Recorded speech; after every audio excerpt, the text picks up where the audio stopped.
What are some of the latest findings or a finding which you think is very, very exciting?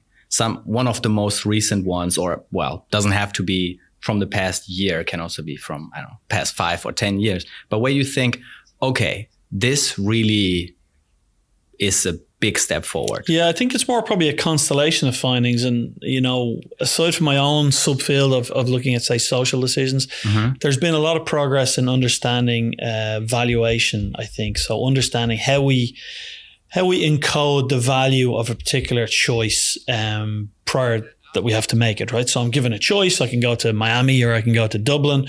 I have to kind of get some essence of what will the value of each of these options be before I decide what to do. And there's been, I think, really a lot of progress in really understanding the mechanisms of how that valuation process works. So what goes into me coming up with a feeling of value for Miami versus Dublin, for example? What are the kind of psychological inputs? And then also what are the kind of neurochemicals that are involved in processing that? So how does dopamine help us encode that? So there's been a lot of work on that, and that's really been quite interdisciplinary. So work from rodents where we can really track these chemicals and these brain areas, all the way up to kind of work from economics, from very theoretical way of thinking about it. And they're starting to map onto each other, I think, in really interesting ways. So that's one area that there's been a lot of progress. Within my own area of social decision making, there's been a lot of progress in modeling these interactions in a really meaningful way. So not just going beyond saying if people are unfairly treated, they'll be upset and they'll make a certain type of decision, and that certain brain areas are involved, but actually building up models saying what are the key factors in these decisions, what is the brain networks involved, how might this differ as a function of, say, social context or emotional context, what are the individual differences that might play a role. So it's really kind of building up much richer models of the decision process. I think that's where the progress has been made, and I think that's the direction we'll potentially see most progress in the future. Right. And but the modeling doesn't only hold for the social decision making, right? No. And indeed, the modeling, it's probably late to the party, social decision making, for the modeling. So the modeling really has started off with individual choice. So very simple choices, right? If I have a choice between an apple and an orange, you know, seemingly almost, you know, overly simplistic, but we can start with there and start building up models of how do we do that valuation up to more complex sets of choices. Now, you mentioned specifically valuation, that a lot of progress has been happening there. Now, when it comes to valuation, I think you put it very, very nicely as like, hey, do you want to go to Miami or, sorry, what did you say? Dublin. Well, I mean, always go to Dublin. Always go to Dublin. If you're in Europe, go to Dublin.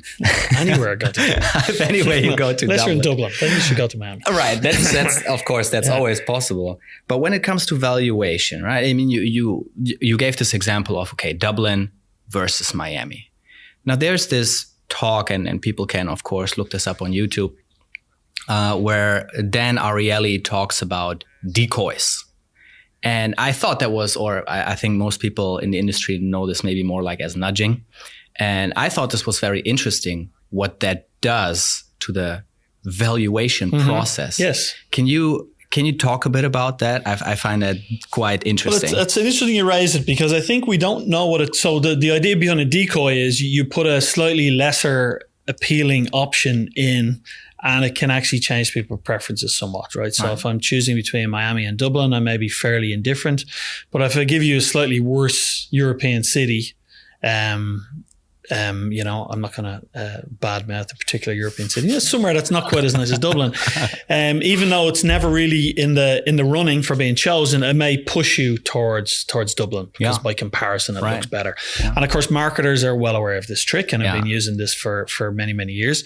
I think these are the areas actually that we still have to make progress in, is understanding mechanistically how these decoys actually work. So why would that necessarily lead to a change in valuation for the ultimately preferred option?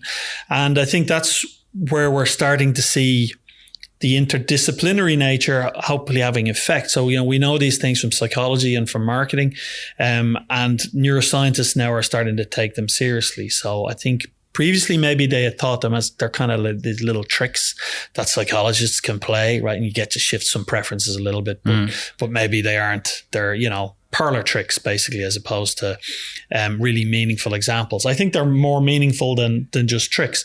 And it's starting, I think, to filter into the research where people are interested in understanding how this works.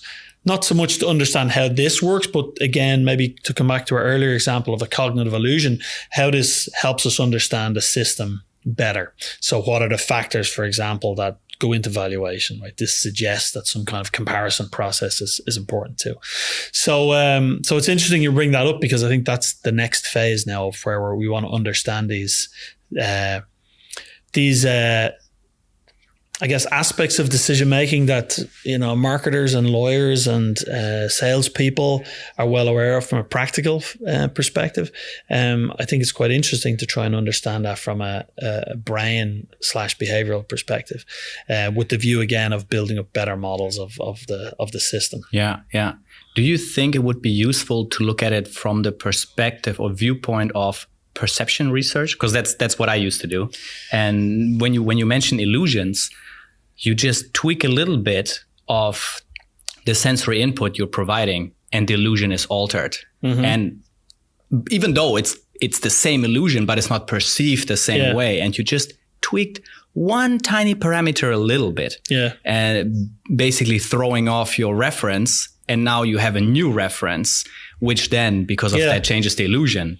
No, I think that's a good approach, and I think that's this whole program of heuristics and biases, the Kahneman diversity approach, was really explicitly derived from perceptual research. The exact same way, right? We look at the inputs and we look at see where the system is tricked, and what does that tell us? And so I think certainly perception provides a good fundamental basis for this.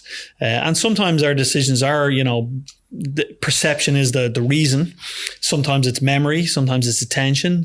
But I think that approach is a good one. Yeah, for sure. Yeah.